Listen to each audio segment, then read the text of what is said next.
May I come? Coming. Good afternoon, sir. Good afternoon, ma'am. Good afternoon, sir. बैठिए।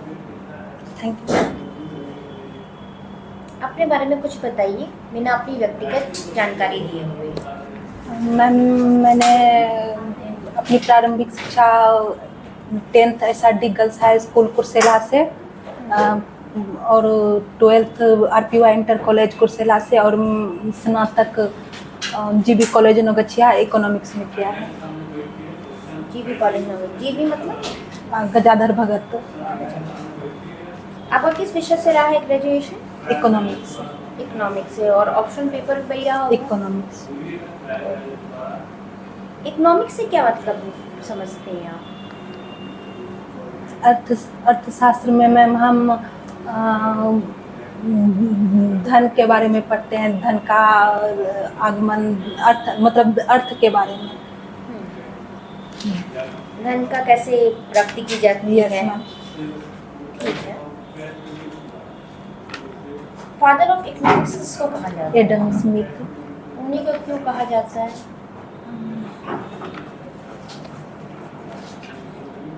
क्योंकि उन्होंने economics में बहुत योगदान दिया, इसलिए। क्या किसी और ने नहीं दिया? लेकिन उनका योगदान थोड़ा ज़्यादा है। ठीक है, कोई ऐसी थ्योरी बता सकते हैं उनकी, एडम स्मिथ की? सॉरी मैम, अभी याद है। ठीक है। आप मुझे बताइए कि इकोनॉमिक्स में इन्फ्लेशन के बारे में हम लोग पढ़ते हैं, मंदी के बारे में पढ़ते हैं। तो एक तो होता है डिमांड साइड और एक होता है सप्लाई साइड। अभी देख रहे हैं कि तो टमाटर के जो हैं प्राइस वो क्या है, काफ़ी बढ़ गए हैं। टमाटर के प्राइस तो बढ़े हुए हैं। ये किस तरह का इन्फ्लेशन है, डिमांड साइड या सप्लाई साइड? Supply side. कैसे? क्योंकि मैम टमाटर का जितना मांग हो रहा है बाजार में, उतना वो उसकी आपूर्ति नहीं हो रही है। ठीक है, इसके पीछे का कारण क्या है? मैम, पहला तो कारण है हमारे पास भंडारण के लिए उचित व्यवस्था नहीं है। टमाटर हमारे पास ऐसे अच्छी सुविधा नहीं है जो कि खेतों तक जा कर के टमाटर को वहाँ से डायरेक्ट बाजार तक पहुँचाया जाए या फिर उसका भंडारण किया जाए, जिसके कारण टमाटर समय से पहले खराब हो जा रहे हैं। और दूसरा एक मोजेक रोग है शायद, जो टमाटर, जिसके कारण टमाटर खराब होते जा रहा है, जिसके कारण महंगाई बढ़ रही है टमाटर की। ठीक है, मतलब फसलें नुकसान में खत्म हो गई, फसलों का नुकसान हुआ। यस। दूसरी बात है हमारे पास कोल्ड स्टोरेज नहीं है। यस। चलिए, बहुत बढ़िया। महंगाई की बात चल रही है, तो महंगाई को कंट्रोल करने के लिए मॉनेटरी पॉलिसी द्वारा रेपो रेट और रिवर्स रेपो रेट लाया जाता है। यस। तो अगर महंगाई को मुझको घटाना है तो क्या करना होगा? रेपो रेट को बढ़ाना होगा, रिवर्स रेपो रेट को बढ़ाना होगा या घटाना होगा? मैम, अगर महंगाई को घटाना है तो रेपो रेट में कमी लानी होगी। और रिवर्स रेपो रेट के साथ क्या करना होगा?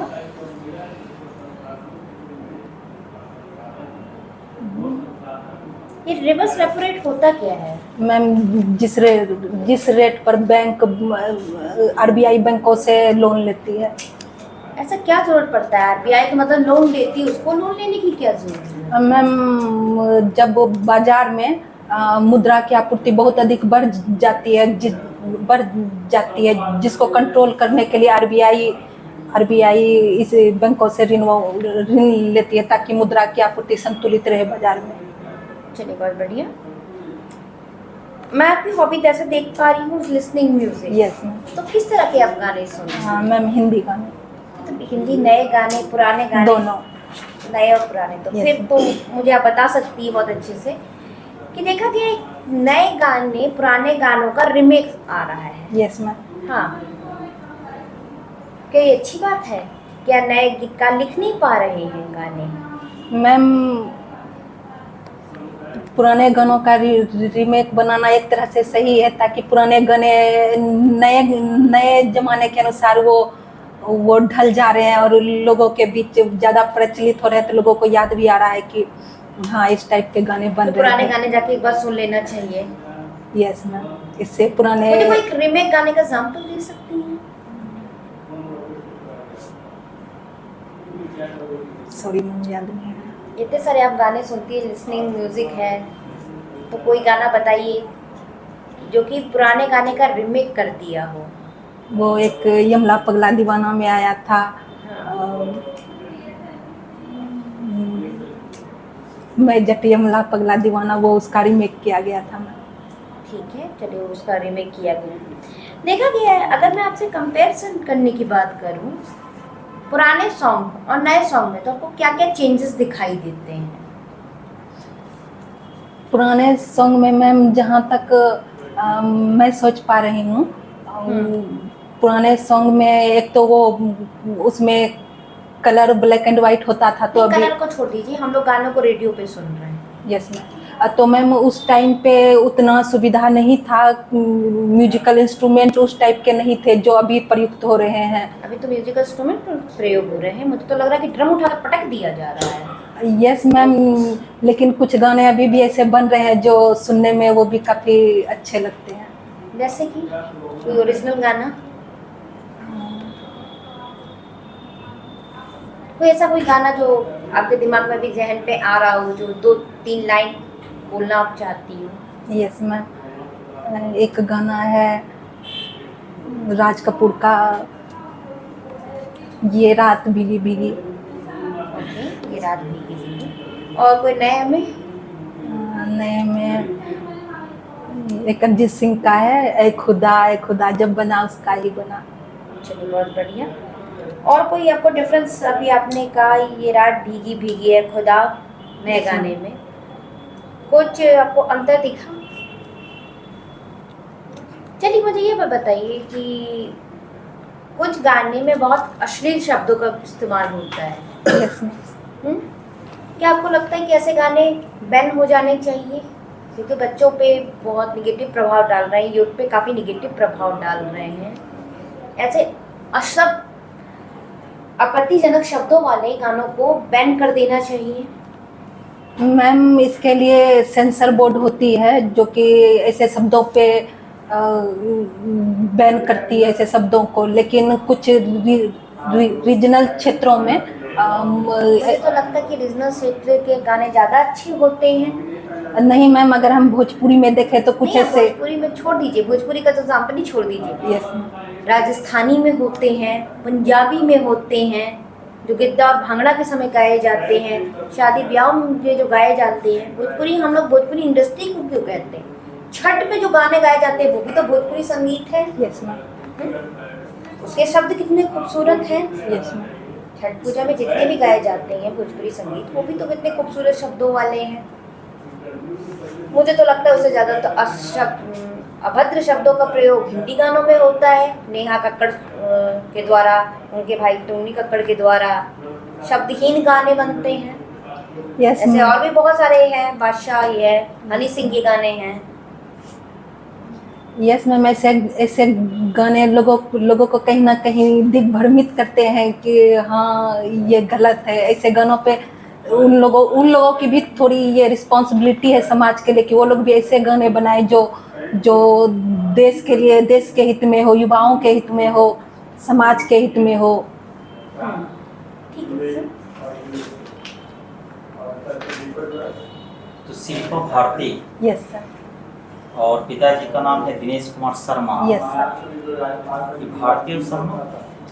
हाँ सर, पापा ने दिया है ये सरनेम भारती। शायद उनको देश से ज़्यादा प्रेम था तो भारती। देशभक्ति के संदर्भ में भारतीय Yes, आपको ये दिया गया। अच्छा, तो बताइए तब देशभक्ति क्या होती है?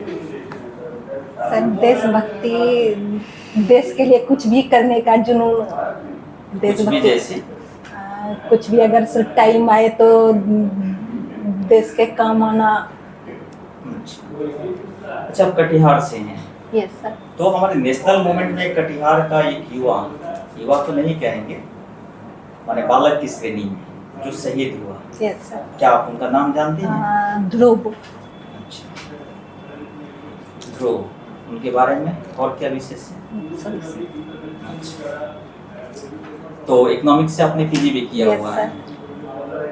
इकोनॉमिक्स से ज़्यादा नहीं, आप हमें एक चीज़ बताइए कि धन और पूंजी, सुना है धन के बारे यस में सर। और पूंजी? Yes sir. तो धन और पूंजी में बेसिक क्या डिफरेंस है? सर धन अगर हम कहें तो वो तरलता के रूप में हमारे पास जो होती है वो धन कहलाती है, और पूंजी जैसे कि हमारे पास जमीन हो गई या फिर सोना वगैरह जो हम अपने पास रखते हैं तो उसे पूंजी कहते हैं। धन का मतलब तरलता से है। Yes sir. ये बताइए हमें, जो लिक्विडिटी की आपने बात बोला, लिक्विडिटी कितने प्रकार की होती है? आप बताइए। जमीन की बात होती है और Yes. सोना की बात आती है, यस सर। तो इसमें सबसे ज्यादा लिक्विडिटी किसकी होगी? सर सोना की। क्यों? सोना को सर हम तुरंत बेच सकते हैं कि जैसे हम हमारे पास है तो हम उसे मार्केट में जाके तुरंत बेच सकते हैं, और जमीन बेचने में हमें थोड़ा टाइम लगेगा, उसका पूरा प्रोसेस होता है जिसके कारण सोना को हम लिक्विडिटी के इसमें रख सकते हैं। अच्छा, ये बताइए वैधानिक मुद्रा क्या होती है, जिसको लीगल मनी भी बोला जाता है? जो किसी देश, सॉरी सर। अच्छा, फूड प्रोसेसिंग इंडस्ट्री के बारे में आप तो जानती हैं? Yes sir. ये क्या होता है? फूड प्रोसेसिंग इंडस्ट्री एक कहे तो सर पूरा, सॉरी सर एक्सप्लेन नहीं। अच्छा बताइए, देश के समक्ष अभी बेरोजगारी की बहुत बड़ी एक समस्या चल रही है। Yes sir. ठीक है, तो इसमें प्रच्छन्न बेरोजगारी क्या होती है? प्रच्छन्न बेरोजगारी सर अगर कोई किसी काम में अगर हमें 2 व्यक्ति की जरूरत है, अगर वहाँ हम 2 व्यक्ति की जगह 4-5 व्यक्ति काम कर रहा है तो उसे हम प्रच्छन्न बेरोजगारी या छुपी बेरोजगारी कहेंगे। अच्छा, तो बिहार के परिप्रेक्ष्य में खास करके आपने कटिहार बेल्ट में बताइए यस सर। कि जो प्रच्छन्न बेरोजगारी है वो सामान्यतः किस सेक्टर में देखी जाती है? सर कृषि क्षेत्र में। कृषि क्षेत्र में। अच्छा, मणिपुर के कांड घटना के बारे में आप तो जानती हैं? Yes sir. अच्छा, क्यों इतना मामला आज के डेट में देश के समक्ष बहुत बड़ी चुनौती बनी हुई है मणिपुर यस समस्या सर। को लेकर? क्या इसके पीछे कारण है? सर मणिपुर हमारी नॉर्थ ईस्टर्न स्टेट है, तो वहाँ वो थोड़ा ज़्यादा ये वहाँ की स्थिति थोड़ा ज़्यादा गंभीर बनी हुई है, क्योंकि वहाँ मैतेई और कुकी, मैतेई एससी है और कुकी एसटी है, तो इन दोनों के बीच में जो विवाद है जिसके कारण वहाँ मैतेई एसटी है?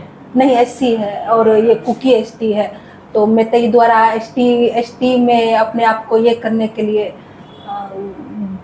अच्छा, अगर एसटी में मान लीजिए कि अगर शामिल कर लिया जाता है तो क्या बेनिफिट मिलेगा उसको? सर वो जो वहाँ कुकी जनजाति जिनको पहाड़ी इलाकों में बसाया गया है, तो उधर की वहाँ की भूमि ये मैतेई लोग नहीं खरीद सकते हैं, जिसके बाद अगर इन्हें एसटी में शामिल कर लिया जाएगा तो ये वहाँ जा कर के भी अपनी वो भूमि खरीद सकते हैं और वहाँ रह सकते हैं। केवल जमीनें की इशू में अगर एसटी में शामिल कर दिया तो? नहीं सर, और भी बहुत सारे और भी विभिन्न प्रकार के, जैसे एक दो एक ही बताइए और क्या बेनिफिट मिलेगा एसटी में अगर? इसलिए कहीं ना कहीं उनको डर है कि अगर शामिल कर दिया जाए तो हमारे समक्ष चुनौती आ सकती, जैसे आपने एक लैंड की बात की। Yes sir. दूसरी एक बहुत बड़ी इशू जो है जिसको लेकर उनको डर है कि अगर एसटी में शामिल किए जाएंगे तो थोड़ी सी तकलीफ हो सकती है, वो कौन सा सेक्टर है?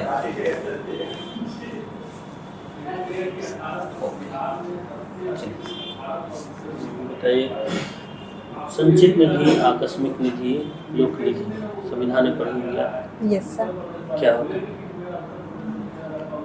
संचित निधि, संचित निधि सर, सॉरी सर, संविधान में कहाँ वर्णन है सबका? कोई बात नहीं।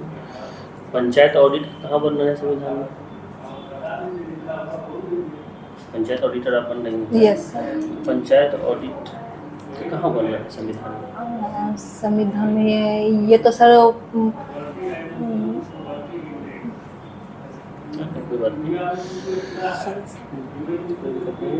बताइए, आप ऑडिट करने जा रहे हैं तो ऑडिट क्या होता है? ऑडिट सर सरकार द्वारा दिए गए धन का उसका जो एक्सपेंडिचर होता है उसके ब्यौरा की जांच करना ऑडिट कहलाता है। ऑडिट करना ठीक है।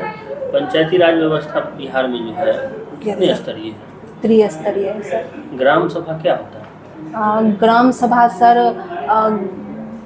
ग्राम सभा का हेड मुखिया होता है और यह ग्राम सभा मुखिया द्वारा बुलाई गई एक सभा होती है जिसमें ग्राम के सभी व्यक्ति को शामिल किया जाता है। ठीक है। बताइए जो पंचायत में बिहार पंचायती राज व्यवस्था जो लाया गया तो संवैधानिक दर्जा इसको मिला कि कैसे मिला संवैधानिक दर्जा? किस संविधान संशोधन के तहत? बिहार में सर इंडिया में ही आया था संविधान संशोधन? बिहार में 2006 में एक्ट आया था। Yes sir. तो संविधान संशोधन कौन सा है सेंट्रल लेवल पे? संविधान तो भारत का एक ही है। कौन सा संविधान संशोधन के द्वारा पंचायती राज को संवैधानिक दर्जा दिया गया? सर 1955 शायद। और बताइए आप इकोनॉमिक्स के स्टूडेंट हैं। Yes sir. तो बिहार में पलायन की समस्या यस सर बहुत है, इसका क्या कारण है? सर बिहार में पलायन की समस्या का सबसे ज़रूरी ये देखें तो यहाँ इंडस्ट्री की कमी है जिसके कारण यहाँ के लोगों को काम नहीं मिल पाता जिसके कारण वो लोग दूसरे राज्यों की ओर पलायन कर जाते हैं। क्या इसमें समाधान क्या हो सकता है इसका? सर इसका समाधान हो सकता है कि ज़्यादा से ज़्यादा इंडस्ट्री लगाई जाए बिहार में। बिहार में कौन सा इंडस्ट्री लग सकता है बिहार में? बिहार में तो खनिज नहीं है। सर कृषि बेस्ड तो लग ही सकता है। बताइए कौन सा लग सकता है आपके क्षेत्र में? कौन सा लग सकता है? सर इथेनॉल संयंत्र जैसे कि अभी लगाया जा रहा है हर जगह। डेमोग्राफिक डिविडेंड क्या होता है? जननांकीय लाभांश क्या होता है?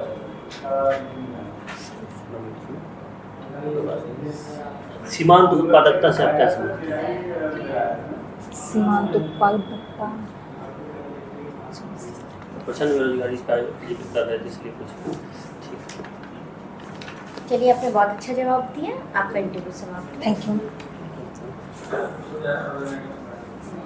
आ जाइए बैठिए।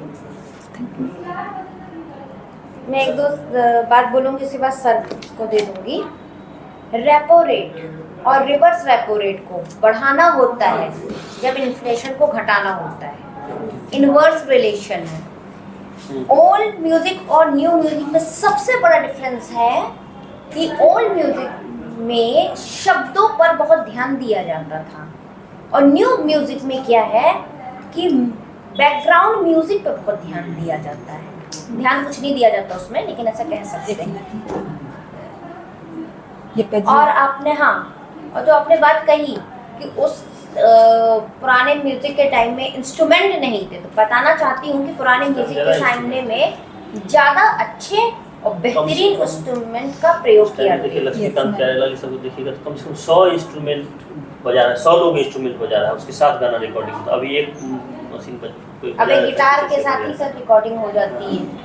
अब एक ऐसे हो जाता है। पहले 100 म्यूजिशियन बजा रहा है अलग अलग।